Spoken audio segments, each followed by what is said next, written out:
네, 6월 27일 김은지의 뉴스인 두 번째 코너 김은지의 인터뷰입니다. 오늘 제목 이렇게 잡아봤는데요. 애완견이 가린 진짜 이야기. 이재명 대표가 언론은 검찰의 애완견이라는 발언을 함으로써 많은 논란이 일어난 바가 있는데요. 이재명 대표가 이에 대해서 전체 언론을 향해서 한 말이 아니다라고 말하면서 일부 유감을 표명하긴 했습니다. 그래서 일단락된 듯 보이긴 하는데요. 하지만 이 말이 남긴 질문은 꽤 무게가 있다라는 생각이 드는데요. 이 표현의 적절성을 걷어내고 보더라도 검찰발 보도의 문제점들, 그 관행들, 그리고 개선하기 위해서 무엇을 해야 되는지라는 것들이 좀 빠져있는 이야기라는 생각이 들어서 오늘 이 두 분을 모셨습니다.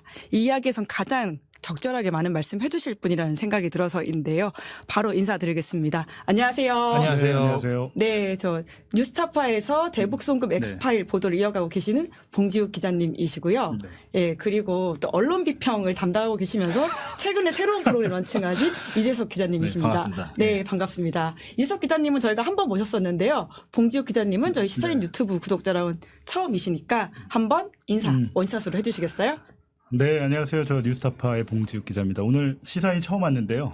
굉장히 아늑하고 좋네요. 네, 사실 작고 소중한 스튜디오란 말을 돌려서 해주신 것으로 이해하고 아니, 있습니다. 저희 뉴스타파는 이런 고정 스튜디오가 없어요. 오? 네. 사옥이 있지 않습니까? 저희 늘 부러워하는데. 그때 예. 카메라를 설치해서 하고 이런 걸 하나 만들어야 되는데 지금 아직까지 못하고 있습니다. 김영진 대표님 보고 계시면 바로 영상 편집 하나 하셔야 될 것 같습니다.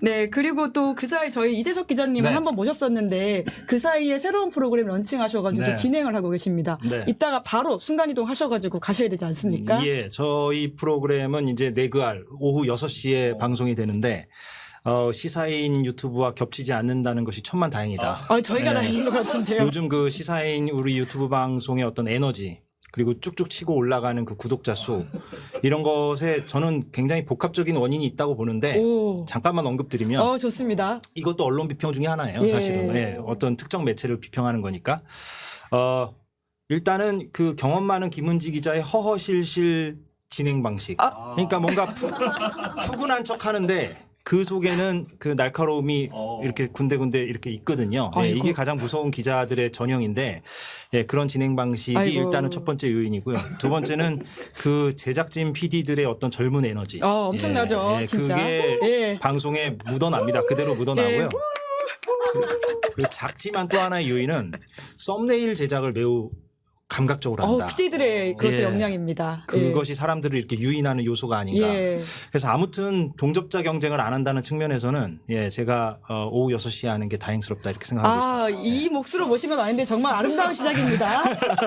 훌륭하시다라는 생각이 들면서 감사합니다. 고정 출연 노리고 있는 고정 출연 못합니다. 시간대가 순간이동 좀 하셔야 되거든요. 방송 준비 때문에. 그래도 종종 나와주십시오. 알겠습니다. 네, 그리고 이제 봉지욱 기자님 같은 경우에는 워낙 최근에 이제 특종 기사를 내놓고 계시는데요. 아니, 이 기사 어떻게 좀 취재 시작하셨는지도 좀 궁금하더라고요. 사실 뭐 특종인지는 모르겠습니다. 근데 왜 또 겸손의 말씀이신가요? 아니냐면 이제 우리가 소위 말하는 단독 기사라고 하잖아요. 근데 이 단독은 사실은 특종이라고 하면 여러 매체들이 같이 이렇게 따라 쓰고 또 협업을 해서 지난 최순실 국정농단 때처럼 이렇게 진실을 밝혀나가는 과정인데 이번 과정은 그야말로 저희만 쓰는 그냥 저희만의 단독이 돼버렸어요. 돼버렸는데 제가 이제 보니까 5월 2일부터 제가 취재를 했더라고요. 그래갖고 이 대북송금 사건을 취재하려고 했던 건 아니었어요. 근데 다른 취재를 하다가 우연히 하다가 이제 결정적으로는 국정원 비밀 문건을 보니까 이게 여태까지 왜 보도가 한 번도 안 나왔지? 찾아봤죠. 정말 보도가 안 나왔더라고요. 국정원 비밀 문건의 내용이 검찰이 발표한 대북송금 사건의 수사 내용과 너무 달랐어요. 그 부분에서 이제 시작을 했고 그 문건의 내용이 그럼 진짠가라는 걸 검증을 하고 쌍방울 저희가 이제 보도한 거는 국정원 비밀 문건도 있지만 쌍방울 고위 임원 이 사건에 관련된 김성태 쌍방울 회장이 대북 사업을 할 때 직접 참여했던 임원의 내부 폭로 그리고 김성태가 북한 인사들을 만날 수 있게 해준 안부수 아태협회장의 최측근 그리고 그 측근이 제공한 그 측근과 그 안부수 회장의 딸이 나눈 카카오톡 대화 메시지 이제 기본적으로 이 세 개를 가지고 지금 보도를 하고 있는 거거든요. 지금 계속 보도 이어가고 계시죠. 근데 진짜 제가 생각하기에는 바로 본론으로 훅 들어가셨습니다. 대장동 사건도 제가 올해 한 2년간 취재해서 보도를 했잖아요. 근데 대장동 사건은 등장 인물도 그렇고 사건의 시작과 끝이 10년 동안 벌어진 일이에요. 근데 이거는 2018년, 19년 약 1년여 동안 벌어진 일이었기 때문에 등장인물도 상대적으로 적고 사건이 발생한 시기도 좀 짧기 때문에 비교적 굉장히 간단하게 그리고 사건 기록도 한 6만 페이지 네. 검찰의 수사 기록. 대장동은 한 2년 동안 수사 이루어지면서 그 수사 기록이 15만 페이지거든요. 그러니까 6만이면 적다 지금 봉지욱 기자님 입장에서는. 상대적으로 보면 예. 그리고 이제 수사 기록 몇 번 하다 보니까 이제 요령이 생기더라고요. 예. 다 볼 필요는 없고. 근데 거기서 이제 줄여서 봤는데 좀 사건이 이거 되게 이상한데라는 느낌이 있었는데 취재를 하면 할수록 문제가 좀 있는 것 같다라는 생각이 들더라고요. 검찰 수사에 문제가 네, 있는 것 네, 같다 네, 이 말씀이신 네. 거죠? 그렇죠. 네. 예. 그러다 보니까 이제 여기까지 오게 된 거다. 하다 네. 보니까 쭉쭉 취재가 돼서 여기까지 왔다라는 말씀으로 좀 이해가 되는데 안 그래도 이 이야기를 좀 짚어야지 결국 검찰발 보도에 대한 이야기까지 갈 수 있다는 생각이 들어서 처음에 약간 아이스 브레이킹 질문을 주셨는데 바로 본론 들어가시긴 하셨습니다. 그러면 원래 좀 출국 금지도 풀리셨는지 이런 것도 좀 궁금해서 여쭤보려고 했는데 바로 그 들어갈까요? 봉지욱 기자가요 저보다 예. 더 진지한 스타일이에요. 그러니까 저는 사실 여기 올 때 지난번처럼 박지훈 변호사가 안 계시는 날이라서 많이 걱정했거든요. 예. 저도 진지한 스타일인데 봉 기자는 더 저보다 진지한 스타일이라 오늘 이게 조회수나 재미 측면에서 시사인에게 폐를 끼치는 건 아닌가 네, 그런 걱정을 지금 하고 있습니다. 전혀 그렇지 않습니다. 네. 이 의미와 깊이를 다 더해주시면 아니, 또 뭐 알아보시더라고요. 각오를 하고 불렀겠죠. 근데 제가 그때 출국 금지 그리고 핸드폰 압수수색 당하셨던 이야기 토론에 나와서 하시는 거 듣고 스토리텔링이 너무 잘 돼서 깊이 빠져들어서 또 듣게 되더라고요. 그러니까 기자들도 다른 사람 압수수색 기사만 썼지 안 당해봤잖아요. 아이고. 그리고 변호사들도 안 당해봤잖아요. 자기 일이 돼본 적이 별로 없고 심지어는 검사들. 박은정 그 국회의원, 박은정 조국혁신의 의원도 그 압수수색 당했다고 하더라고요. 그러니까 검사들도 심지어 자기 일이 됐을 때는 제대로 대응 못합니다. 그러니까 하물며 일반 국민들이 그런 일을 당했을 때는 대응을 못했겠다는 생각이 들고 여러 가지 일이 저한테 있었더라고요. 저는 그 당시엔 그게 문제인지 저도 몰랐어요. 나중에 보니까 이렇게 하면 안 되는데 이렇게 했구나라는 것이고 또 뉴스버스 이진동 대표는 심지어 본인이 포렌식하는 과정에서 검찰의 어떤 문제점을 또 발견을 해서 보도를 했잖아요. 그러니까 저는 이런 것들이 되게 흥미롭더라고요. 저희 언론사나 기자들을 상대로 압수수색을 했는데 오히려 그 과정에서 검찰의 불법 압수수색 관행이 적나라하게 드러난 거죠. 네. 근데 그런 것도 있고 이제 출국 금지도 너무 그냥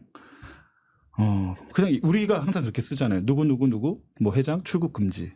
그러면 그런 인상이 어떻게 되냐면 저 사람 죄지었구나. 누구 해서 무슨 혐의로 기소했어. 재판에 넘겼을 뿐인데 이미 그거는 사실 여론 재판. 언론이 막 그 기사를 몰아서 쓰면 1심 판결이 나오기도 전에 그 사람은 그냥 유죄가 되는 거잖아요. 근데 저희가 그걸 당했죠. 작년 9월 1일에 신학림 전 뉴스타파 전문위원에 대한 압수수색을 시작으로 쭉 뉴스타파와 뭐 저희 집 그리고 뭐 다른 매체들까지 압수수색을 하면서 그때 당시의 기사들을 보면 어마어마합니다. 국기문란. 봉지욱 기자님 검찰컵에 물 한 잔 드시면서 좀 살짝 숨을 고르시면 저희 또 특별하게 봉지욱 기자님 위해서 검찰컵 준비했는데 국정원이네요. 국정원. 근데 이거는 뭐 말을 잊지 못하시는 건가요? 제가 검찰에 조사받으러 가도 이런 컵이 없던데. 저희 굉장히 구독자분들이 눈여겨보는 컵인데 아까 이제 봉 기자님께서 여전히 출국 금지 해제 안 되어 있고 이렇게 쌓였던 이야기들 좀 해주시다 보니까 여기까지 간 것 같은데요. 그러니까 특정을 했는데 타사들이 받지 않아서 그냥 단독 기사가 돼버렸다라는 말씀을 하셨거든요. 그럼 이거 먼저 좀 짚어보면 이재석 기자님 왜 이 기자적 관점, 언론의 관점에서 뉴스타파 보도는 안 받았다고 보세요? 왜 이게 다 추가 보도가 안 나올까요? 근데 시사인에 소속되어 있는 김은지 기자에게도 똑같이 물어볼 수 있는 것 네. 같아요. 물론 시사인이 아예 보도를 안 했다는 건 아니지만 그러니까 여러 가지 복합 요인이 있는 것 같습니다. 제가 볼 때는. 물론 어떤 특정 언론사 A가 보도했을 때 다른 언론사가 무조건 다 그거를 따라가고 받아서 이렇게 취재하고 이런 경우가 있는 경우도 있지만 없는 경우도 많아요. 사실 잘 아시잖아요. 그렇죠. 그런데 이번에는 기자들이 그러면 물 먹는 거에 되게 또 예민하지 않습니까? 이번에는 왜 그랬는가 좀 복합적으로 따져봐야 되는데 제가 볼 때는 가장 큰 원인은 기자들이 그렇게 생각하는 것 같아요. 이 사안이 어찌됐건 다 법원으로 이미 갔지 않느냐. 예. 그러니까 안보수 씨도 지금 1심 선고가 났고 2심 가 있고 이화영 씨도 1심 선고가 났고 2심 가 있고 이재명 대표도 지금 검찰이 엊그저께 기소를 했으니까 이제 재판에서 이제 따져볼 일이잖아요. 네. 기자들이 어떤 생각을 갖고 있냐면 통상적으로 법원으로 일단 간 이상 법원에서 어찌됐건 세세한 것이든 큰 것이든 쟁점은 다 가려질 것이고 최종적으로 유무죄의 선고가 날 것이기 때문에 여기서 우리가 적극적으로 취재에 들어가는 것이 좀 늦었다라고 실무적인 판단을 하는 경우가 꽤 있어요. 네네. 잘 아실 거예요 아마 예. 김 기자도. 그래서 그런 심리가 작동해서 이 사안에 대해서 좀 뉴스타파처럼 적극적으로 뛰어들지 않는 요인이 되지 않나. 저는 그게 가장 크다고 보고요. 그리고 두 번째는 뭐 잘 아시겠지만 기자들이 또 그런 심리도 있거든요. 타사가 단독 보도를 하면 거기에 묘한 경쟁 심리 같은 게 그렇죠. 작동이 되기 때문에 네. 그거를 좀 최소주의적으로 생각하려는 경향이 있습니다. 그러니까 별거 아닌데 뭐 이런 식으로. 정신 승리라고 보통 이제 그러니까 남의 업계에서는. 떡이 커 보이는 게 아니라 남의 떡이 예. 작아 보인다고 예. 자꾸 이렇게 자기합리화를 하는 저도 거죠. 별거 아니라. 예. 예. 그런 심리가 또 발동되기 때문에 그런 게 이제 복합적으로 작용해서 이렇게 현상이 벌어지는 것 같은데 근데 이제 제가 드리고 싶은 말은 뭐 이번 사안뿐만 아니라 좀 총체적으로 우리가 얘기를 해보자고요.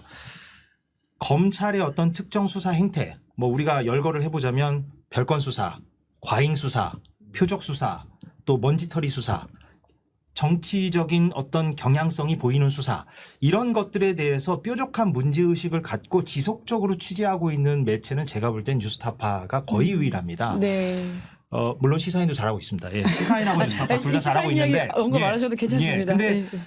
그러면 이번 사안만을 얘기하지 말고 우리가 총체적 종합적으로 봤을 때는 왜 뉴스타파만큼의 그런 뾰족한 문제의식을 기성 레거시 미디어들은 잘 안 보여주고 있느냐. 이 지점이 반성할 지점이죠. 네. 비단 이 쌍방울 사태뿐만 아니라 그것은 기존의 어떤 검찰 보도의 문제점 우리가 차차 짚겠지만 어떤 기사 생산 과정에서의 어떤 폐습과 관행 이런 것들 때문이 아닌가. 이 지점이 저는 가장 안타깝고 그게 또 역설적으로 뉴스타파가 갖고 있는 희소성이자 매력이자 경쟁력이다. 예, 전 그렇게 비평하고 싶습니다. 예.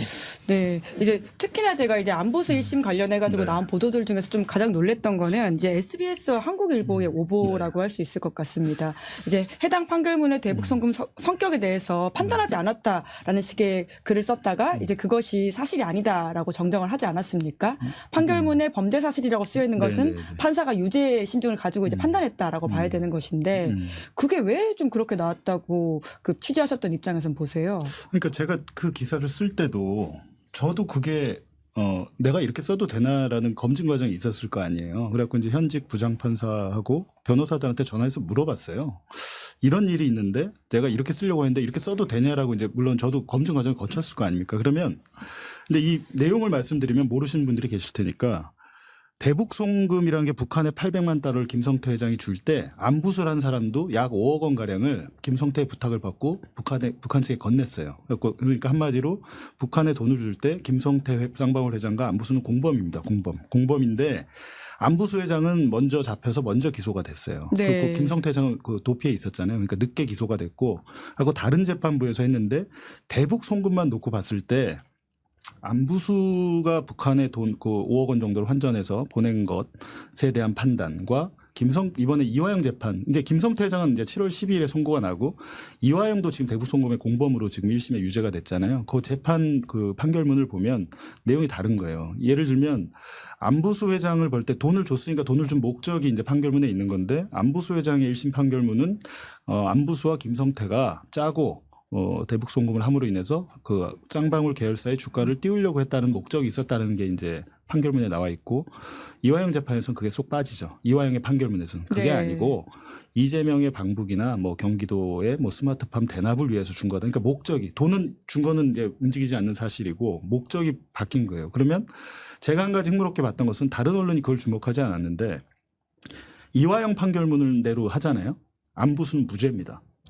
제가 쓰고자 했던 얘기는 그거였어요. 예. 이화영의 판결문 판사의 논리를 안부수한테 갖다 대면 무죄예요. 왜냐하면 안부수가 아까 5억 원가량 갖다 줬다고 그랬잖아요. 그 부분을 무죄로 봤습니다. 이화영 판결문에서는. 그러니까 같이 범죄를 저질렀는데 도둑이 3명이 있는데 같이 저질렀는데 재판부가 다르다고 해서 이 사람은 무죄 받고 이 사람은 유죄가 됐다는 거죠. 저는 그 문제를 지적을 했고 그렇다면 그 판사가 이렇게 썼는데 대부분 판결문의 맨 처음에 보면 뭐 주문해가지고 몇 년 뭐 징역 3년 6월 이렇게 한 다음에 그 다음에 범죄 사실이라는 게 나오고 1번은 항상 피고인들의 지위, 피고인들의 관계 이런 게 나오고 그 다음에 기초사실이라는 게 나오는데 그 부분에 있는 얘기거든요. 이 주가 조작 목적이었다. 근데 통상 그 부분은 검찰이 낸 공소장 있잖아요. 검찰이 재판 넘길 때 자, 이 사람은 이런 죄가 있습니다. 10개의 죄가 있습니다. 적어 내잖아요. 그 부분을 거의 갖다 써요. 비슷하게. 판사가. 근데 제가 이제 현직 판사한테 물어봤죠. 이거는 그럼 검찰의 입장으로 봐야 되는 거냐. 갔다가 그냥 이렇게 통상 베꼈습니까? 그러니까 그게 아니고 검사가 10개의 범죄가 있다고 범죄 혐의가 있다고 나한테 공소장에 주면 넘기면 내가 예. 증거 조사를 하잖아. 재판에서. 해갖고 10개 중에 야 2개는 아닌데? 그럼 빼거나 공소장 바꾸라고 얘기를 한대요. 그래갖고 거기 있는 거는 판사가 내가 재판을 통해서 봤더니 요건 인정돼. 범죄 사실을 네. 인정했을 때 쓰는 것이다. 그러니까 판사가 인정한 부분을 그 예. 기초 사실을 쓰는 거야라는 이제 저 답변을 듣고 검증을 하신 거네요. 네. 그러니까 제가 그 이재석 기자님이 진행하시는 언론 비평 프로그램에서도 이 보도 언급하신 거 봤거든요. 아, 그렇습니까? 예, 네. 아우, 짧게 말씀하셔가지고, 감사합니다. 아유 다 봐야죠. 네, 짧게 말씀하셔가지고 이 보도를 왜 눈여겨봤는지에 대한 말씀 좀 더 좀 듣고 싶다는 생각이 요약적으로 들었어요. 말씀드리자면, 그러니까 SBS 보도나 그 한국일보의 그 칼럼은 아마도 이재명 대표가 그 언급을 했기 때문에 검증 취재 차원에서 아마 보도를 한 것으로 보여요. 그러니까 뉴스타파를 겨냥했다기보다는 이재명 대표 말이 맞는가를 이제 검증하려다 보니까 그 뉴스타파 보도까지도 이제 검증을 한 것 같고, 어찌됐건 정정을 했다는 것은 처음부터 막 나쁜 악의를 가지고 그런 보도를 했다라고까지는 우리가 얘기할 수는 없을 것 같고요. 다만 봉 기자가 잘 설명했듯이 검찰의 공소 사실과 재판부가 인정하는 그 범죄 사실을 좀 혼동한 결과가 나오지 않았느냐. 이건 좀 잘못된 실수죠. 예, 그거는 검증 취재를 교차 검증을 철저히 했어야 되는데 그걸 못한 것 같고요. 그래서 그건 뭐 다 정리가 됐고, 근데 저는 여기서 이제 한 걸음 더 들어가서 우리가 좀 생각을 해보자. 좋습니다. 예, 그러니까 안보수 재판부와 이화영 재판부가 달리 판단했든 아니면 똑같이 판단했는데 검찰이 달리 판단했든, 그러니까 이재명 대표의 말이 맞든 틀리든 SBS 보도가 맞든 틀리든 무언가 불일치가 발생하면 저널리스트들은 호기심을 가져야 되잖아요.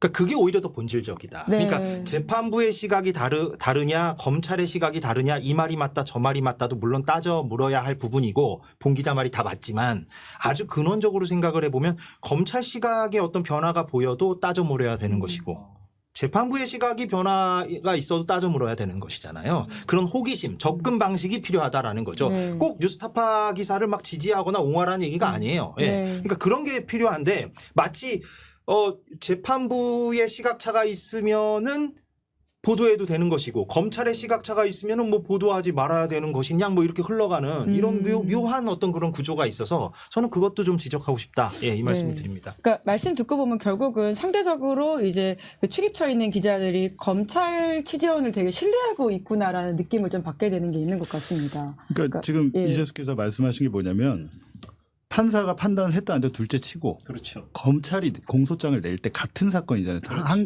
하나의 행위를 했는데 안보수를 기소할 때는 뭐 주가 조작이라고 하고 이화영을 기소할 때는 이재명의 방북 비용이라고. 그러니까 성격이 완전히 바뀌었잖아요. 그것도 석 달 만에. 근데 거기에 대해서는 호기심을 가져야 되고 저희는 그게 문제가 있다라고 지적을 한 거거든요. 근데 그거에 대해서는 아무 문제가 없는 것처럼 기사들을 쓰더라고요. 탐구를 안 하는 예, 거지. 예. 예, 거기에 대해서. 검찰이 왜 이랬지라는 예. 의문을 가져야 되는 것이죠. 그리고 나서는 재판부의 시각 차이가 뭐 맞다 아니다에만 그냥 몰입하는. 예, 이게 그건 어떤 근본적인 시각이 빠져 있는 거죠. 예. 예, 이게 전달이 잘 됐나 모르겠습니다. 예. 예. 검찰은 왜 3개월 만에 수사가 더 진척이 된 건가요?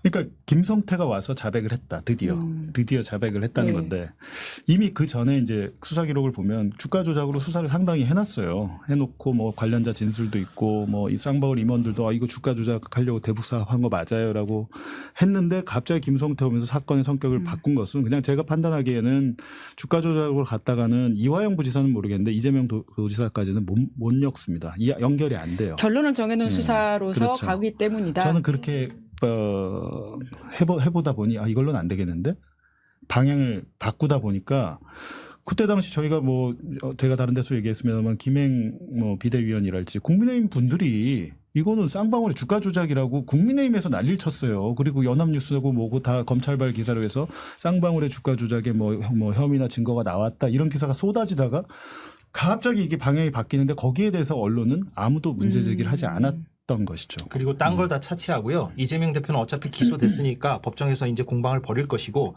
딴 걸 다 차치하고 그럼 쌍방울의 주가 부양, 주가 조작 부분에 대해서 검찰 수사는 왜 이렇게 미진하거나 전무한가. 네. 이 부분도 기자들은 호기심을 가져야 되는 부분인 거죠. 뭐 이재명 유불리를 떠나서 뉴스타파가 옳고 그르고를 떠나서 근데 이런 지점은 또 거의 다 없거나 생략돼 있잖아요. 그러니까 이런 것이 좀 문제다라고 저는 보고 있습니다. 예, 근데 뭐 물론 뭐 저도 현업에 있을 때 뭐 다 잘했다는 건 아니고요. 갑작스러운 반성 예, 모드까지. 제가 이렇게 언론 비평을 하면 뭐 제가 뭐 마치 뭐 A부터 Z까지 다 잘한 기자인 양 그렇게 또 비치면 안 되니까 그렇게 또 전제를 하겠습니다. 예, 다 같이 더 좋아지기 위해 사실 비평하고 있는 거지 그렇습니다. 않겠습니까? 저널리즘의 질도 올라가고 시민들이 답답해하는 부분이 있어서 같이 좀 이야기를 해보자라고 하는 차원이니까요. 네, 민망한데 웃으시네요. 아니다. 되게 진행 좋습니다. 대선배님들 옆에 모시고 제가 진행하기 힘듭니다.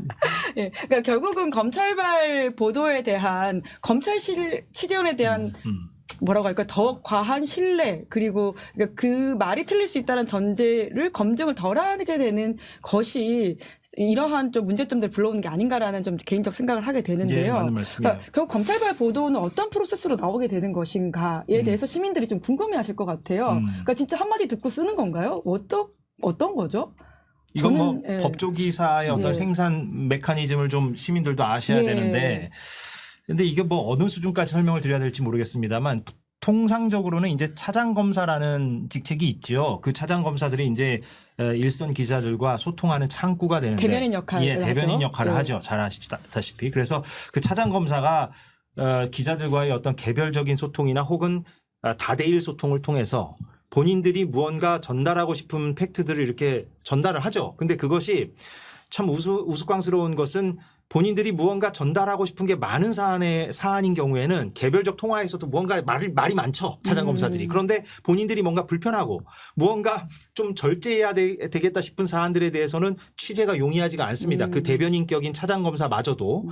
그런데 기자들 중에서는 또 취재력이 좀 어느 정도 있는 기자들은 그 차장검사뿐만 아니라 그 해당 수사팀의 검사나 수사관들을 접촉해서 그들로부터 이제 사실을 이제 듣는 경우가 있죠. 그래서 그거를 이제 받아서 쓰는 경우가 있고 뭐 단독 타이틀을 달고 이게 바람직하다는 얘기는 아닙니다.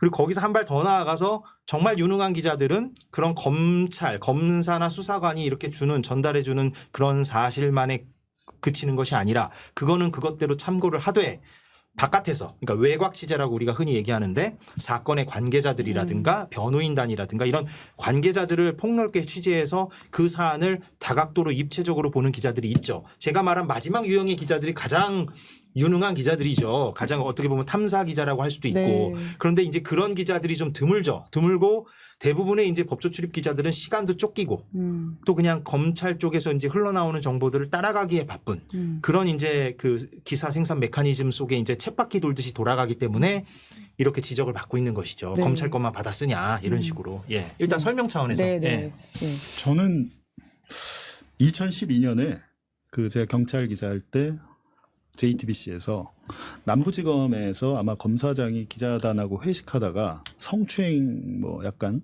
이런 논란이 있었어요. 그러니까 예. 기자단에서 남부지검에 대한 기사를 보이콧했어요.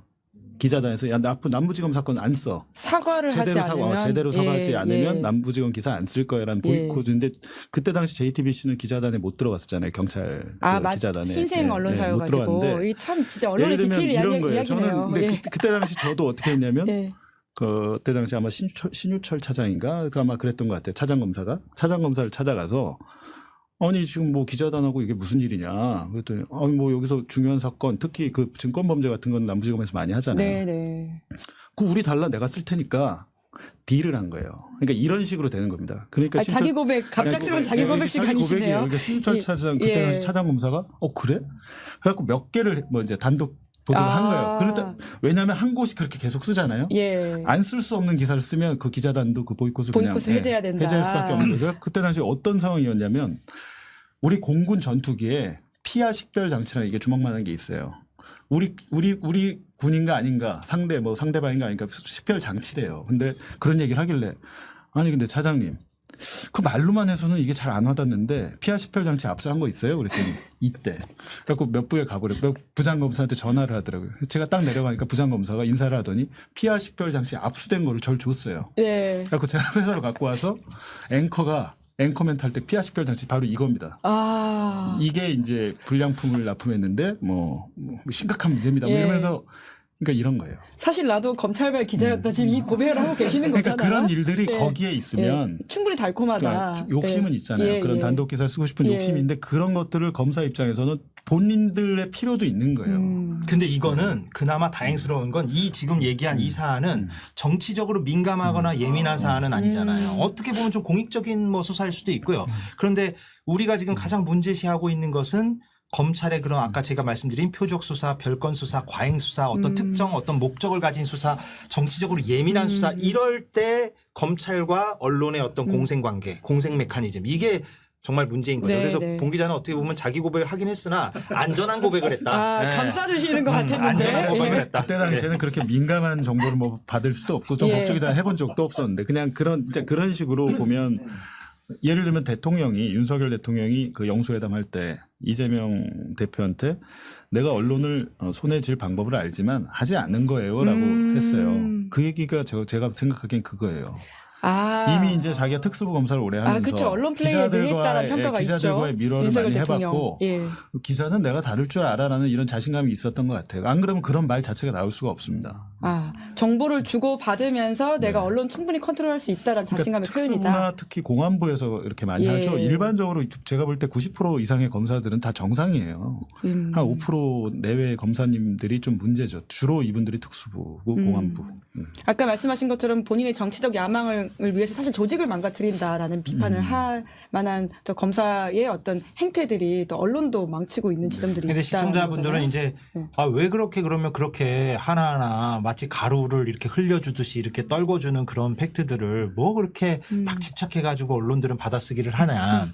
뭐 당연히 그 비판은 유효하고요. 그런데 이제 구조적으로 우리가 봐야지 대안이 도출될 수 있는 거니까 압도적인 정보의 비대칭성. 그러니까 다른 출입처보다 특히나 검찰 출입처는 모든 정보를 검사가 갖고 있고 그리고 기자는 단 하나의 정보도 없고 그래서 조금이라도 그 정보의 일단을 좀 캐내려고 하고 그것에서 모든 언론사들이 경쟁하고 그 조그마한 팩트라도 한 발짝 더 먼저 보도하는 것이 단독 보도가 되면서 업무 성과로 이어지는 이 구조 속에서 발생하는 거잖아요. 그러니까 이 구조를 뭔가 조금이라도 깨뜨리지 않는 한은 뭐 계속 이거는 뭐 반복될 거예요. 그러니까 제가 볼 때 기자협회도 문제예요.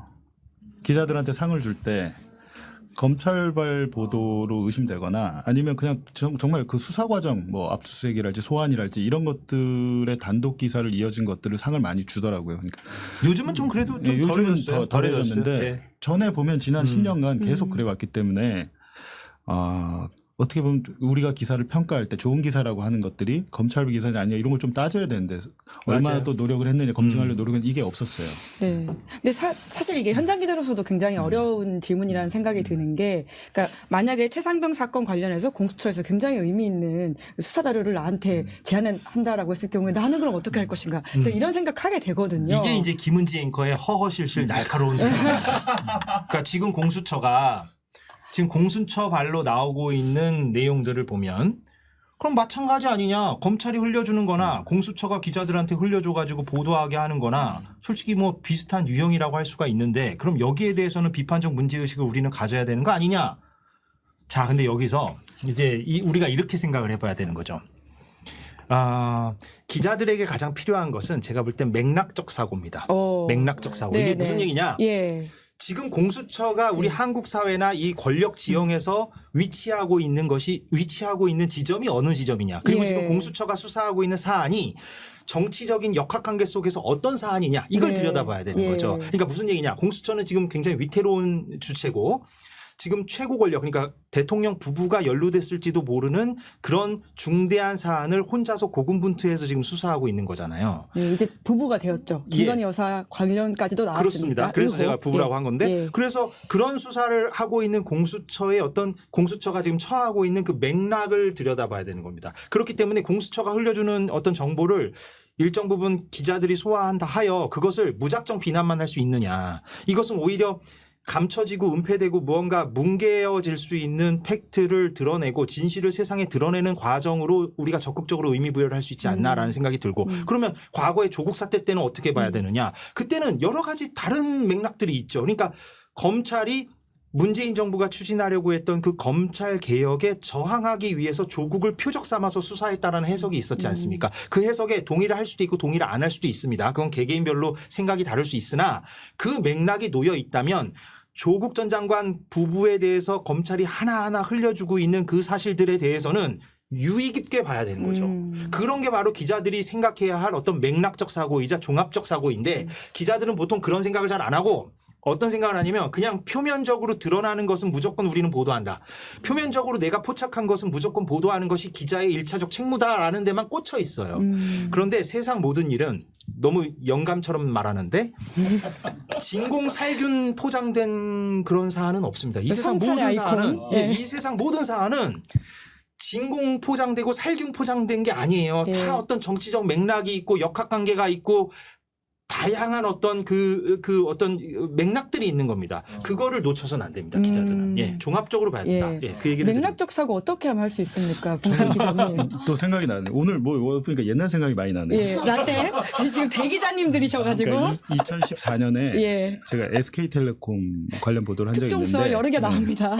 그때 당시 이제 SK텔레콤 항상 그 시장 점유율이 50% 이상이었습니다. 예. 근데 저의 보도로 인해서 50% 점유율이 깨지는 상황이 있었어요. 과점을 예, 독과점. 근데 그게 왜 예. 그랬냐면 예.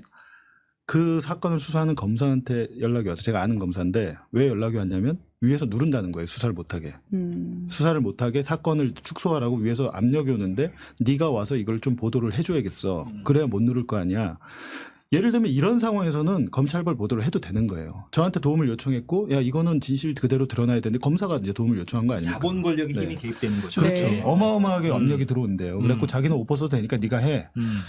그리고 제가 보도를 했고 실질적으로 그 이후에 쭉 그러니까 언론에 보도가 되니까 그걸 어떻게 축소합니까? 그때는 또 못 하잖아요. 결국에는 그렇게 해서 SK텔레콤의 50% 점유율이 깨지는 상황이 왔었고 그때 당시에 무슨 일이 있었냐면 저희 JTBC 보도국에 SK텔레콤의 고위 임원들이 경제부장의 손을 잡고 아이고. 보도국 안으로 들어왔어요. 들어와서 제가 기사를 쓰고 있는데 저 그때 정치부에 있었는데 정치부장은 없었고 정치부 차장이 있었는데 차장한테 갔는데 그 차장이 기자하고 얘기해서 저한테 퉁을 치더라고요. 그 임원들이 왔어요. 와가 경제부장이 손을 잡고 전 너무 놀랐어요. 어떻게 이런 일이 가능하지?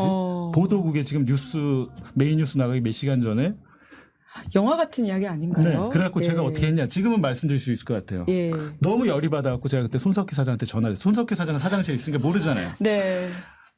말단 기자가 네. 손 사장한테 아니 지금 이런 일이 있는데 이거 말이 되는 상황입니까? 그랬더니 말 길게 안 하시고 알아서 끊어. 오. 딱 하더니 그 SK텔레콤 관련 뉴스는 큐시트에 뉴스 순서에 거의 국제부 뉴스 항상 마지막이잖아요. 예. 국제부 뉴스 위에 있었어요. 아, 원래는 마지막에 그러니까 있었다. 애초에 잡아놓을 때 SK텔레콤은 중요한 광고주잖아요. SK그룹이. 예. 그러니까 뒤에 잡아놨는데 그게 갑자기 두 번째로 점프를 아, 한 거예요. 오히려. 네.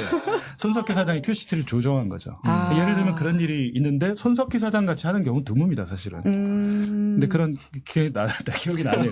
오늘 처음 얘기하는 이런 게 맥락적 사고인 예. 겁니다. 그러니까 공 기자가 그 SK라는 거대 자본 권력을 고군분투하면서 수사하고 있는 검사와 어떻게 보면은 이렇게 은밀한 어떤 거래라고 표현하긴 그렇고 아무튼 정보의 주고받음이 취재? 있었는데 예, 예. 취재가 있었는데 그런 것들은 이제 맥락적 사고로 적극적으로 또 보도해야 될 필요성이 있죠. 그래서 아까 공수처 질문은 비유적으로 이거로 잘 설명이 되는 것 같아요. 예. 굉장히 두 분의 내공이 빛나는 사실 언론사 준비하시는 분들이 많이 보셔야 될 것 같다라는 예, 현직 기자조차도 사실 가지고 있는 고민들의 기자들은 그런데 맥락일 그런 텐데. 맥락적 사고를 하는 것이 마치 자기가 어떤 정치적 플레이어가 되는 것인 양 착각하는 경우가 많아요. 그건 어떤 의미입니까? 아니, 그러니까 뭔가 내가 여기서 예. 맥락적 사고에 들어가는 순간 어떤 특정 진영의 편이 되거나 아니면 내가 뭔가 특정 진영이 정치적 유불리를 지나치게 고려하는 사람인 양 그렇게 되면 안 된다. 마치 예. 내가 오염되는 것인 양 이렇게 생각하는 경우가 있어요. 진공이라고 하는 말이 예, 그 그러면 맥락이시군요. 자기가 뭔가 진공 살균된 포장 안에 있어야만 하는데 예. 내가 그것에서 벗어나서 무언가 때가 묻고 오염되는 것인 양 생각하는 경우가 있는데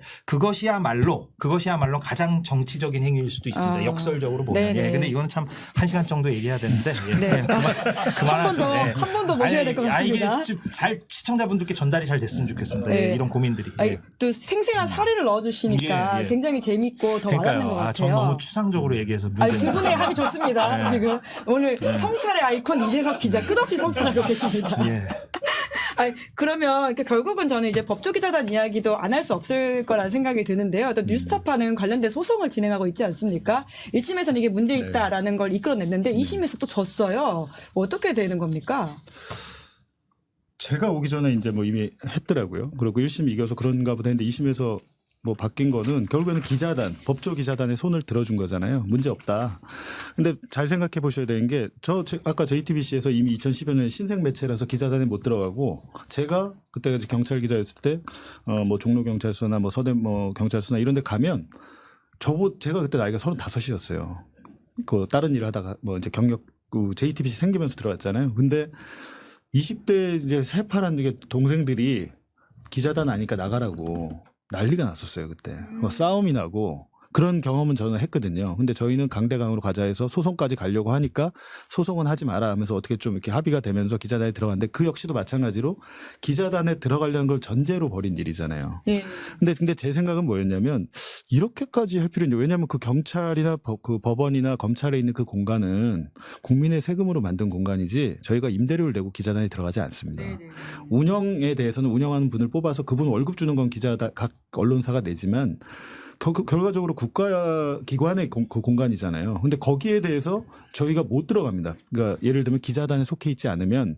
근데 법원에는 그걸 되게 기계적으로 해석을 했더라고요. 딱히 너희들이 들어오려고 뭐 하고 했을 때 기자단에서 강제적으로 막은 건 없지 않느냐. 뭐 이렇게 된 걸로 그 판결이 나온 걸로 저는 기억을 해요. 그러니까 어떻게 보면 정말 기계적으로 문자 그대로 글자 그대로만 판결을 해버린 것이지 현실을 정말 도외시한 거죠. 예를 들면 그 기자단이 솔직히 왜 필요합니까? 언론사는 이제 시청자 여러분 잘 모르시겠지만 특히 이제 기동팀이라고 해서 경찰 기자하고 법조 기자 사회 2부 통상 사회 2부가 제일 크잖아요. 규모가 많잖아요. 수십 명. 많게는 30명이 넘어가기도 하는데 이 30명의 책상을 각 언론사가 다 놔주는 데는 없습니다. 어차피 얘들은 다 출입처에 가 있기 때문에 그 회사 내부에 그 책상은 다 30개가 있을 필요가 없는 거예요. 그건 뭐냐? 각 출입처가 너희들의 그냥 공간이야, 업무 공간이야 이렇게 된 거잖아요. 근데 당장 그 노무현 대통령처럼 출입처 없앨 거야라고 하면 각 언론사 또 난리가 나는 거죠. 얘들 어떡할 거야? 그럼 또 강남에 어디 무슨 서초동에 오피스텔 얻어줘야 되고 회사 입장에서 돈도 드는 일이거든요. 근데 제가 볼 때는 그런 것들이 저항이 너무 심할 수밖에 없는 거죠. 예. 시민의 관점에서 사실 법조기자단, 꼭 법조기자단이 아니더라도 저는 이제 결국 기자단의 문제로서 이렇게 좀 귀결되는 지점이 있다는 그러니까 생각이 지금 드는데. 1심에서 뉴스타파 셜록이 이겼는데 서울 고검을 상대로 한 소송에서 그런데 2심에서는 졌잖아요. 예. 이번에 2심에서 지고 나서 그 재판부의 논리를 제가 기사를 통해서 확인해 봤더니 그러니까 기자단 얘기를 하더라고요. 그러니까 법조 출입 기자단에 그 명단이 없다. 뉴스타파 셜록의 명단이 없어서 그걸 토대로 그 서울 고검이 이 뉴스타파 셜록에게 출입증을 주지 않은 것은 뭐 이해될 법하다라는 취지로 이제 판결을 한 거예요, 이번에. 네. 근데 여기서 우리가 생각해 봐야 될 건 이거죠. 첫째, 기자단이 특정 매체를 우리 기자단에 넣을까 말까를 정한다는 게 말이 됩니까? 도대체 그 권리를 누가 줬죠? 왜 그 기자단이 저도 한번 경험한 적이 있어요. 제가 법조 출입할 때 그때 오마이뉴스가 법조 출입을 하고 싶어 했어요. 그래서 투표를 했습니다. 보통 투표하죠. 네, 저는 그래서 당연히 찬성을 했죠. 그런데 그거 자체가 난센스인 거예요. 왜 기자가 기자를 받아들일지 말지를 결정합니까? 그럼 어떻게 되어야 하냐면 그렇다고 각 그 공공기관에 기자들이 모여 있는 장소 자체가 없으면 또 너무 불편하잖아요. 취재할 때. 그러니까 장소가 있긴 있대. 지금처럼 기자단이 탁 틀어박혀가지고 여기는 우리 공간이야, 폐쇄적이야 이렇게 운영되면 안 되고요. 어떤 브리핑룸처럼 넓은 공간에 누구나 들어올 수 있어야 됩니다. 그런데 이제 고민은 있죠. 그렇다고 개인 유튜버까지 막 들어오면 되느냐. 그거는 좀 통제할 필요가 있기 때문에 어느 정도의 규율은 필요합니다. 그 규율은 그 취재 기자들과 그 해당 공공기관이 잘 설정해야 될 문제긴 한데 뭐 기자단이 지금처럼 투표를 해가지고 너를 받을지 말지를 결정한다라든가 또 그 공공기관 측에서 당신들은 우리 출입을 못해요라고 막는다라든가 이거 자체는 난센스죠. 예. 네, 그러니까 공간을 사실은 신고제로 하면 되지 않을까라는 생각을 저는 많이 하게 되는데 맞습니다. 예. 네, 기자들끼리 정할 게 아니라 가가지고 자율적으로 하면 되지 않나라는 또 경험에 빌어서 사실 이야기도 저도 오래 하고 싶은 이야기인데 그러기에는 시간이 부족하니 예, 마무리를 하면서 마지막으로 그래도 이재석 기자님 오셨어가지고 예. 제가 이 이야기를 꼭 여쭤보고 싶다라는 생각을 했거든요. 그 최상병 특검 입법청문회에서 KBS만 좀 중계를 안 해서 여러 뒷말이 있던데 또 하실 말씀 있지 않으실까? 제가 뭐 KBS 대변인은 아니기 때문에 저한테 그런 곤혹스러운 질문을 던지면 제가 사실은 유구무원인데 유튜브 생중계를 요즘은 많이들 하잖아요. 사실 뭐 그거는 뭐 기성 언론 매체들도 지금 유튜브로 그날만 보면 지난 금요일이었죠. 그 입법청문회가 있었던 그날 모든 언론사들이 사실상의 모든 언론사들이 유튜브로 그것을 생중계했습니다.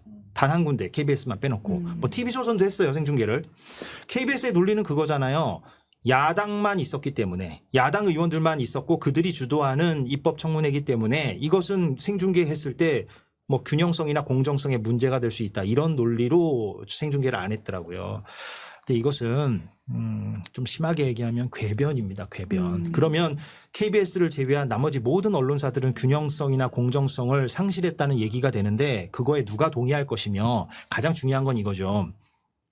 해당 사안이 시민들이 알아야 할 공적 사안이고 중요한 사안이냐를 언론사들은 제각기 자기의 관점에서 판단하면 되는 겁니다. 그게 1차예요.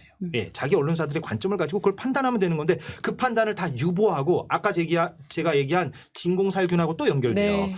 이것을 우리가 터치하지 않고 우리는 이것을 외면하는 것이 진공살균된 포장 안으로 우리가 들어가는 것이고 그것이 우리의 순수성을 지키는 것이고 우리가 오염되지 않은 것이다라고 생각하는 그것이 가장 정치적이고 가장 오염된 생각입니다.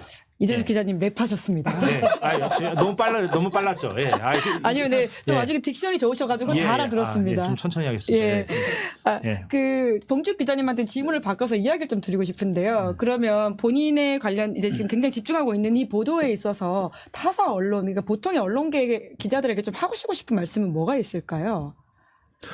그러니까 저희가 그 대장동 보도할 때도 그 정영학 녹취록 전문을 공개를 했잖아요. 좀 많은 보도가 있지 않을까 했는데 사실상 정영학 녹취록을 기반으로 한 보도는 거의 없었습니다. 오마이뉴스에서 몇 건 정도 나왔던 걸로 기억을 하고 이번에도 사실은 국정원 문건을 저희가 틀어지고 있어서 그럴 수 있잖아요. 그래서 국정원 문건을 공개를 하려고 하는데 그럼에도 불구하고 또 해봐야 좀 그런 회의감들이 많이 드는 거죠. 그러니까 일견 이 정권의 검찰이 뉴스타파를 압수수색하고 수사하면서 뉴스타파와 니네 엮이면 가만 안 둘 거야라는 메시지를 준 거잖아요. 예를 들면 제가 오늘 이 자리에 나왔지만 사실 이 정도 국정원, 그러니까 제가 보도한 국정원 문건을 그러니까 MBC 뉴스 사이킥 같은 데서 다루면서 저를 이제 부르지 않습니다. 봉지욱이 나오면 방심위에서 바로 법정 제재를 내려요. 그런 시스템이 되어 있는 겁니다. 그리고 뉴스타파의 보도를 인용하지 않아요, 일단. 그리고 검찰의 반박이 나오면 검찰의 반박을 기사하면서 뉴스타파 보도가 뭔지. 뉴스타파라고 심지어 쓰지 않는 데도 있습니다. 한 언론, 뭐 한 인터넷 매체 이런 식으로 되는 거거든요. 그러니까 윤 대통령은 자기가 지금 뭐 언론을 손해질 방법을 알고 시작도 하지 않았다고 했지만 사실은 엄청나게 진행이 된 거죠, 결과적으로. 그래갖고 뉴스타파라는 데는 가짜 뉴스의 총본산처럼 만들어 놓고 쟤네와 엮이면 니네 다 피곤해. 근데 심지어 MBC마저도 지금 뭐 아직 이제 곧 방문진 이사장 바뀐다라는 여러 가지 게 있죠. 그나마 MBC가 좀 독립적으로 보도를 한다고 하는데도 마저도 굉장히 위축돼 있는 거죠. 결과적으로 성공하셨습니다, 용산이. 윤석열 대통령 축하드립니다. 축하드려요. 네, 축하할 일인가요? 참, 예. 그래서 방송 3법 이야기가 계속 나오고 있는데요. 근데 결국 대통령이 또 거부권 행사할 거다라는 예측이 많지 않습니까? 그러니까 지금 방송 3법하고 방통위법 합쳐서 4법. 방송 4법이라고 하는데 이게 법사위를 통과했고 이제 본회의로 갑니다. 근데 본회의에서 통과가 되겠죠. 이제 야권이 다수니까. 그리고 참고적으로 말씀드리자면 이 방송 4법, 특히 방송 3법은 범보수 진영으로 분류가 되는 개혁신당도 찬성하고 있는 겁니다. 야칠당이죠. 국민의힘만 반대하고 있는 거예요. 그런데 그게 이제 뭐 통과가 돼도 당연히 뭐 대통령은 거부권을 행사할 것으로 보이고 그랬을 때 이제 8명이 또 올 수 있느냐 없느냐 가지고 또 이제 고민이 시작될 텐데 참 걱정이에요. 그래서 만약에 이런 제도적인 완비가 되기도 전에 이제 여름이 만약에 찾아오면 지금도 여름이군요. 예. 아무튼 8월이 찾아오면 성찰의 아이콘 끝없이 캐릭터 하나 만들고 가십니다. 제가 이제 머릿속에 제 발언을 동시간으로 검증하는 게 작동되기 때문에 앵커를 오래 하다 보면 뭔지 아시죠? 앵커를 하다 보면 내가 말 실수를 하지 말아야 되기 때문에 말을 하는 뇌와 내 말을 검증하는 뇌가 따로 있습니다. 아무튼 그런데 그래서 8월에 이제 방문진 이사가 중순에 바뀐단 말이에요. 그런데 만약에 제도적인 완비가 되기도 전에 바뀌어버리면 뭐 그 새로 바뀌는 이사들이 지금 1년 반 임기가 남은 안영준 현 MBC 사장에 대해서 KBS처럼 네. 축출 작업에 들어갈 가능성이 꽤 있죠. 예, 그게 지금 초미의 관심사고 언론계의 모든 관심이 여기에 모여 있고 어떻게 보면 올 하반기에 최전선이 여기에 그어진다 이렇게 네. 볼 수도 있겠습니다. 참 앞으로도 계속 모시고 이야기를 해야 되겠다라는 생각이 드는데요. 봉지욱 기자님 끝으로 이게 지칠만 한데 또 지치지 않고 보도 계속 하시잖아요. 그 동력은 뭔가요? 뭐 어쩔 수 없이 하고 있고요. 뭐 저희가 원했던 뭐 바랬던 상상할 수 있었던 상황은 아니고 근데 닥치면 그 상황에 또 맞춰서 행동하면 되고 뭐 제 소감보다는 저 최근에 이제 과방위에서 뭐 김홍일 방통위원장과 유일인 방심위원장 불러다가 뭐 대정부 질문하고 그러던데 그 김홍일 방통위원장은 2011년에 부산저축은행 그 수사할 때 대검 중수부장이었잖아요. 그리고 바로 그 밑이 윤석열 중수이과장이었고, 근데 그 이상인 부위원장이라고 계시죠. 방통위 잘 안 알려졌던데 이상인 방통위 부위원장도 검사 출신의 변호사였고 KBS에서도 아마 이사를 하셨던 걸로 아는데 이분은 부산저축은행 이사진의 변호인이었어요. 공교롭게도 지금 방송통신위원회는 부산저축은행 사건에 창과 방패가 모여 있는데. 제가 전에 기사를 한번 썼는데 이게 이제 왜 민주당에 이런 데서 질문 안 하는지 모르겠는데 김홍일 방통위원장이 대검 중수부장을 나와서 그 이듬해 대장동 브로커 조우영의 수원지검 사건의 변호를 맡습니다. 선임계를 내지 않고 그게 다 확인이 된 사실이고. 불법 아닌가요? 선임계 내지 않으면? 근데 선임계를 내지 않 왜냐하면 이제 선임계를 내지 않았던 것 같고 왜냐하면 판결문에 이름이 빠졌는데 그분이 계셨던 법무법인 세종이 맡았고 저희가 확인을 해보고 인사청문회 때도 본인이 이름 뭐 그러니까 잠깐 언급을 했는데 부정을 하지 못하더라고요. 그거에 대해서. 그러니까 예를 들면 제가 드리고 싶은 말씀은 가짜 뉴스냐 아니냐를 뭐 이런 걸 떠나서 지금 상황이 되게 저는 이상하다고 보는 거죠. 왜 윤석열 대통령의 주위에는 유독 대검 중수부대 사람들, 그 강서구청장 후보로 나가셨던 김태우 수사관, 대검 중수부대 수사관이었죠. 지금 뭐 부속실장이라는 분도 수사관이었고 대검 중수부대. 이 분의 모든 인간관계는 다 그 대검 중수부에서 맺어진 것 같아요. 그래갖고 저는 이런 것들을 언론에서 좀 잘 검증해서 뉴스타파가 보도를 뭐 가짜 뉴스를 보냐 이게 아니라 제가 생각하기에는 2011년 부산저축은행 사건 때 벌어진 일 그대로 지금 최상병 사건 그대로 벌어지고 있는 겁니다. 윤석열 대통령과 임성근이 도대체 무슨 관계야? 궁금하죠. 아무 관계가 없죠 사실은. 근데 누군가 중간에 소개를 해주고 구명청탁을 했을 것이다. 로비를 했을 것이다라는 게 지금 정황이 나오고 있잖아요. 예. 그렇다면 대장동 브로커와 주인검사 윤석열이 무슨 관계야? 아무 관계가 없죠. 하지만 김만배나 그때 당시 수사기록 김만배 증언이나 보면 박영수 변호사 전 대검 중수부장 그리고 윤석열 대통령과 호용호재하는 아주 막역한 분이 중간에 조우영이 박영수를 선임해서 로비를 했다는 김만배 정영학, 남욱의 진술 조서가 있는 거예요. 검찰에서 그렇게 얘기를 한 거예요. 근데 이제 와서 그 모든 것을 아니에요. 그거 다 저희가 거짓말한 거고 김만배랑 민주당이 짠 거예요. 윤석열을 떨어뜨리기 위해서. 그리고 뉴스타파가 그걸 완성한 거예요. 이 프레임이 짜져 있는 걸 왜 언론이 그대로 따라가면서 사실은 이재명 대표가 애완견이라고 말할 때 열받아서 난리칠 게 아니고 언론사에 대한 그리고 기자들에 대한 자택압수수색이 왔을 때 아무도 거기에 대해서 문제제기를 하지 않았습니다. 그 일이 자기의 일이 될 수도 있음에도 불구하고. 네. 전 이거는 상식적으로 납득되지 않은 게 미국 같으면 이렇게 하지 않아요. 네. 언론노조랑 기자협회에서 이렇게 논평 같은 게 안 나왔나요? 저는 뭘 했는지 모르겠습니다. 논평 나왔어요. 네, 근데 나는데 그 성명서는 나왔던 걸로 기억합니다. 협회 문제가 당사자가 아니라 느껴지시기에. 예를 들면 예. 미국 같은 경우는 지역지 하나가 그 시장의 비리를 뭐 이렇게 했다가 시장에서 이제 뭐 가짜 뉴스다 저희랑 비슷해요. 가짜 뉴스에서 공격이 들어와서 막 재판 검찰이 수사를 하고 그런 일이 있었대요. 미국에서. 근데 그때 지역 작은 매체의 일이었는데 CNN, ABC, MBC가 다 달라들어서 야 이건 언론의 자유를 짓밟는 일이잖아. 예, 그렇죠. 어떻게 예. 이럴 수가 있어? 더 언론사를 크게 압수수색하고 할 대응해야죠. 수 있어. 예. 저희를 압수수색하지 않아도 대통령의 명예훼손이냐 아니냐의 증거는 다 밖에 있어요. 근데 왜 굳이 압수수색했냐? 별건을 잡으려고 하는 거죠. 트집을 잡고 하려고 하는 거죠. 신학림 전문위원도 대통령의 명예훼손이 민주당이나 뭐 김만배 무슨 공작을 한 거에라는 증거가 없어요. 그러다 보니까 신학림이 자기 책을 팔아먹고 공갈 협박을 해서 돈을 뜯어냈어. 라는 혐의를 갖다 붙여서 지금 영장이 발부가 되는 거거든요. 근데 이런 것에 대해서 언론은 거의 지적하지 않습니다. 그렇게 되면 국민은 언론이 쓴 대로 보고 이해를 하는데 아 이거 문제가 있구나 라고 판단하고 여론이 그렇게 형성이 되는 것이죠. 네. 예, 더 멀리 가다야 될 이야기라는 생각이 듭니다. 오늘 얼마나 재미가 있으셨는지 모르겠네요, 시청자분들. 근데 저는 굉장히 편하게 이 대화를 할 수 있었던 게 우리 셋 다 기자니까. 네. 예, 기자들끼리 그냥 수다 떠는 식으로 이렇게 하다 보니까 되게 재밌게 편하게 이제 얘기를 하다 보니 아까 랩도 하고 그랬던 것 같고. 예, 아무튼 종종 이렇게 기자들끼리 좀 수다하는 시간도 좀 있었으면 좋겠다는 생각이 듭니다. 네. 이게 또 앵커병이네. 이것도 마무리하려고. 훌륭하십니다. 예. 어떻게 마무리를 해야 될지 좀 걱정하고 있었는데 이렇게 훌륭하게 해주셔가지고 오늘 든든하게 방송을 진행했습니다. 예, 말씀하신 이야기들이 앞으로 더 크게 불거질 것 같아서 또 모시고 이야기 나누는 시간 마련하겠습니다. 그럼 두 분 감사합니다. 고맙습니다. 네, 고맙습니다. 네, 김은재의 뉴스인 6월 27일 준비한 방송 여기까지고요. 오늘 방송 재밌게 보셨다면 구독, 좋아요, 알림 설정 부탁드리겠습니다. 그럼 저는 다음 주 월요일 5시에 찾아뵙겠습니다. 고맙습니다. 시사인이 만드는 정치 라이브 김은지의 뉴스인 매주 월요일부터 목요일까지 오후 5시에 생방송됩니다. 구독, 좋아요, 알림 설정으로 함께해 주시면 큰 응원과 격려가 됩니다.